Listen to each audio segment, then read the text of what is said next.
Bonjour, on se retrouve pour la review du mois d'août. J'ai pas tant lu, j'ai pas vu tant de films, mais je me suis dit que je pouvais quand même vous montrer ce que j'avais vu. J'ai juste un peu changé les catégories par rapport à la dernière fois car je n'ai pas découvert de podcast, mais j'ai découvert des chaînes YouTube. Au niveau des catégories, j'ai la catégorie des livres, la catégorie des films, la catégorie musique et une nouvelle catégorie que j'ai mis en vidéo.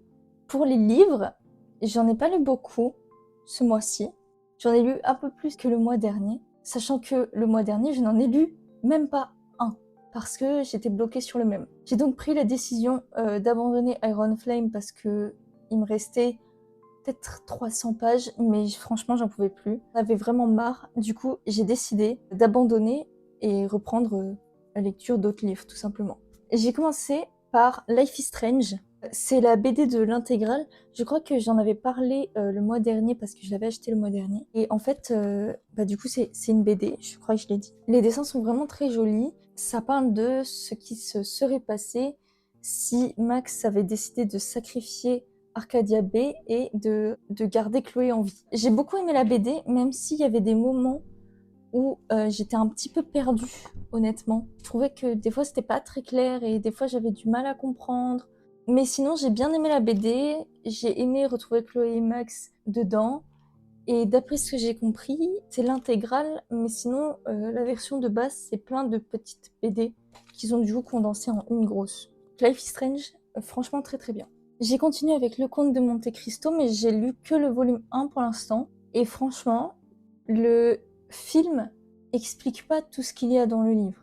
Comme la plupart des films inspirés de livres, tu ne sais pas tout dans le film. Et là, du coup, il y a beaucoup de choses qui sont expliquées. J'avais beaucoup d'interrogations dans le film où je me disais que c'était peut-être des incohérences. Et en fait, pas du tout. C'est juste que je peux pas tout mettre dans un film. Et tout est expliqué dans le livre. Il n'y a vraiment aucune incohérence et c'est vraiment super intéressant. Du coup, j'ai beaucoup aimé le livre, même si des fois j'avais l'impression d'être un peu bête parce que je ne comprenais pas tout. Et je déteste les livres qui me font me sentir bête. Je déteste ça. Et des fois, j'avais cette impression de pas comprendre et du coup de me sentir bête et tout. Mais sinon, à part ça, j'ai beaucoup aimé. Et j'ai continué avec un livre qui s'appelle Toutes ces prières que j'ai fait dans le noir. Alors celui-ci, je l'ai emprunté. Faut que je le rende d'ailleurs. J'ai bien aimé, même si c'est pas mon préféré restera toujours celui de Nate. C'est pas comme ce que je pensais. Je pensais que ça serait comme les deux premiers où en fait c'est la même histoire mais que c'est sur un personnage et du coup j'avais peur que ça fasse toujours la même chose. Mais là c'est pas du tout le cas. Pour le coup, l'histoire de Jaeger, c'est vraiment son histoire et elle se mêle pas trop à celle des autres. Et ça j'aime vraiment bien parce que j'avais peur que ça fasse toujours la même chose mais un peu déguisé. J'avais peur que ça fasse la même chose mais que l'autrice te dise non, c'est pas la même chose parce que tu vois, à ce moment-là, il se passe ça, alors que dans le premier tome, il se passe pas ça du tout. Et pas du tout, en fait. Donc, ça me rassure. Donc, ces prières que j'ai fait dans le noir, je vous le conseille. Et enfin, en livre, j'ai terminé par Tant que le café est encore chaud. C'est de la littérature japonaise. J'avais déjà lu Au prochain arrêt, qui était très bien. Et en gros, là, l'histoire, c'est un café dans lequel on peut retourner dans le passé. Et il y a plusieurs règles qui font que c'est pas si simple de retourner dans le passé. Et franchement, très très bien. Il est tout petit, donc pour commencer à lire, si vous avez envie de commencer à lire, franchement, il est super. Il fait 230 pages à peu près. Et franchement, il passe très vite et je le trouve très poétique, pas dans ses mots, mais dans sa globalité. Et vraiment, j'ai beaucoup aimé, je vous le conseille. En film, ça je l'ai vu en juillet, mais j'ai oublié de le dire le mois prochain. Donc j'ai vu Deadpool versus Wolverine en 4DX, du coup fin juillet. J'ai beaucoup aimé. D'habitude, je n'aime pas du tout les Deadpool. Ce sont des films que j'aime pas. Et là, j'ai vraiment beaucoup apprécié le film. Surtout la scène d'introduction qui pour moi est incroyable, encore plus en 4DX, vraiment. J'étais à peu près à jour dans les Marvel, donc je comprenais à peu près tout. J'ai juste pas vu les X-Men, donc j'étais un peu perdue. Mais sinon, à part ça, le film était très bien. Et je pense que même si on n'a pas vu tous les Marvel, ou même si on n'en a pas vu beaucoup, je pense qu'on peut quand même comprendre le film.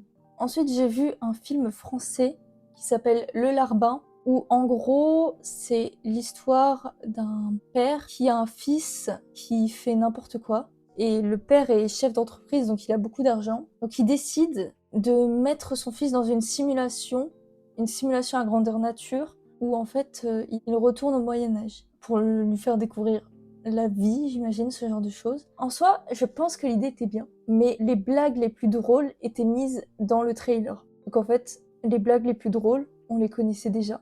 Et ensuite, il y avait beaucoup de blagues qui étaient faites sur le monde de l'intermittence, le monde du spectacle. Donc moi, je suis un peu dans ça, donc j'ai compris. Mais il y a des trucs, je me dis, les gens qui connaissent pas tout ce monde-là, le monde du spectacle et tout, je me dis, est-ce qu'ils ont compris les blagues?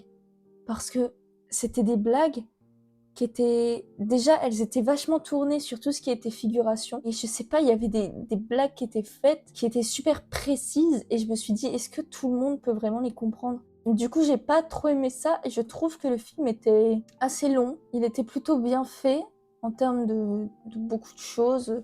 Le jeu des acteurs était bien, les images étaient jolies, les décors étaient assez fous. Mais sinon, à part ça, je trouve que dans le scénario, il n'y avait pas grand-chose et ça m'a assez dérangée. Donc le Larbin, j'ai aimé, mais disons que j'avais hâte que ça soit fini. Ce mois-ci, j'ai vu 3 films, sachant que celui-ci, là, dont je vais vous parler, je l'ai vu 2 fois. Je suis allée 4 fois au cinéma, ce qui est très peu, sachant que j'ai un abonnement et que je peux y aller quand je veux.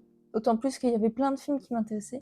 Je suis allée voir Alien Romulus et je l'attendais beaucoup car le premier Alien est l'un de mes films préférés. Et les suites du premier Alien m'avaient énormément déçue. Alors j'avais un peu peur pour celui-ci, mais en ayant vu Ridley Scott, donc le réalisateur du premier Alien, en tant que producteur pour celui-ci, je me suis dit, c'est déjà un bon signe, je le sens bien.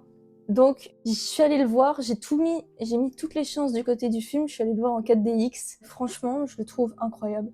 Il y a un énorme hommage à Alien. Beaucoup de gens disent que les scènes sont copiées-collées et que c'est pas ouf. Et personnellement, j'aime trop.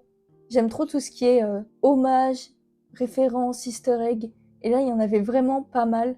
Du coup, j'ai beaucoup aimé le film. Le scénario est assez simple, mais ça, de toute façon, dans le premier, il est assez simple aussi. J'ai beaucoup aimé et franchement, je vous le conseille vraiment. Si vous aimez bien tout ce qui est horreur, thriller, allez voir Alien Romulus, il est vraiment très bien. Et si vous avez une salle 4DX et que vous avez le budget pour, parce que c'est pas donné une salle 4DX, je vous conseille vraiment d'aller le voir en 4DX. En catégorie musique, ce sont des redécouvertes. Quoique il y a une découverte ce mois-ci, mais ce sont beaucoup de redécouvertes dont je voulais parler parce que je trouve que faut en parler.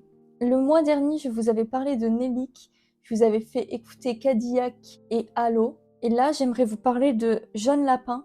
C'est aussi une musique de Nelik que j'aime beaucoup, que j'ai découvert le mois dernier ou ce mois-ci, je ne sais plus. J'ai adoré. J'aime beaucoup la vibe de cette musique. De toute façon, la vibe Nelik, j'aime énormément. Donc, je vous conseille Jeune Lapin de Nelik. Ok, je vais rentrer dans le vif du sujet, l'impression qu'elle me domine. Les bons souvenirs se retournent, on se connaît depuis qu'on est minot. Se reparle que depuis 10 minutes, la carapace sur mon cœur fragile diminue demi-molle. J'ai même plus pourquoi je l'ai quitté, mais je viens de me remettre en question. Elle veut que je m'excuse à ses pieds, mais babe, c'est hors de ok. Après, il y a un artiste que j'aime beaucoup, que j'ai découvert il y a plusieurs mois, mais je pense que ça peut être pas mal d'en parler. C'est Will B. Il a une carrière solo, mais il a aussi une carrière avec un groupe qui s'appelle Web. Je le trouve incroyable, honnêtement. Ses musiques sont super intéressantes. Et en fait, ce mois-ci, j'ai découvert une musique de lui qui s'appelle TDAH. J'aime trop la vibe, j'aime trop ce qu'elle dégage. Et voilà, pareil, je vous la conseille.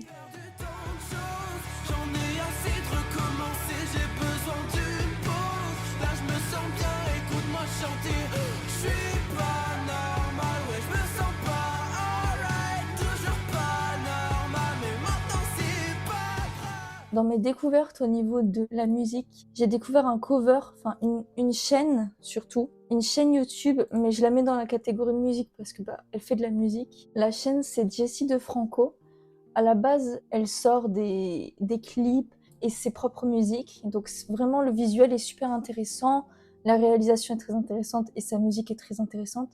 Mais moi, ce qui a fait que je l'ai découverte et que je l'ai aimée, c'est un de ses covers qui s'appelle Espresso de Sabrina Carpenter.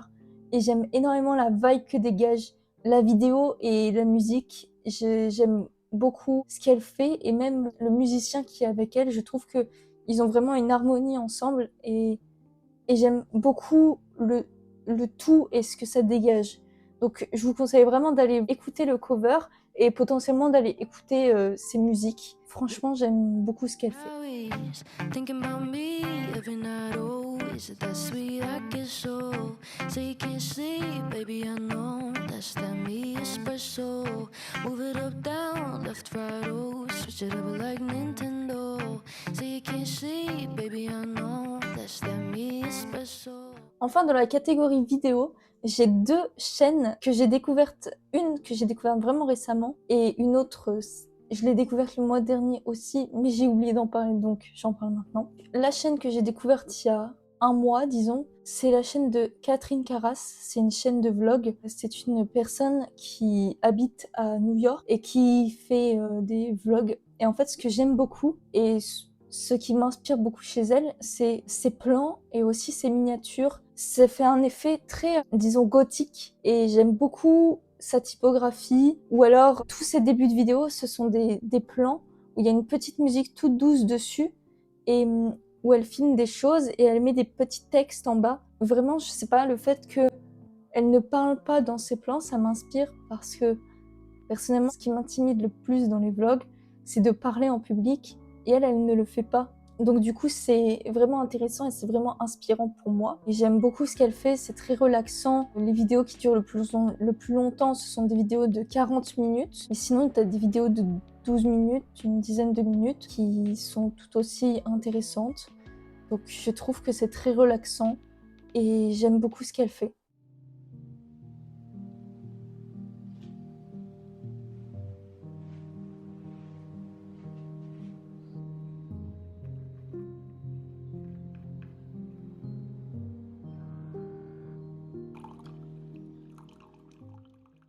Et une chaîne que j'ai découverte il y a pas longtemps, c'est une chaîne qui parle de musique, qui parle de projets musicaux et d'artistes musicaux. C'est la chaîne de Théo avec 3 O.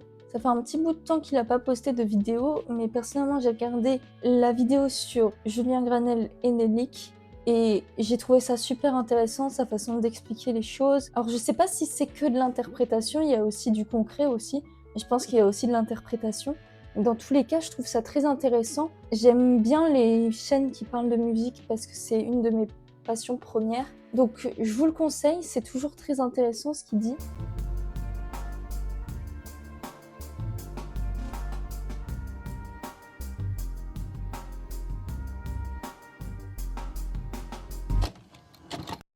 J'en ai fini pour cette review de août. Je vous remercie d'être resté jusqu'à la fin. N'hésitez pas, pour me soutenir, à laisser un commentaire, à vous abonner et à liker la vidéo. Ça me soutient toujours beaucoup. Et voilà, merci beaucoup.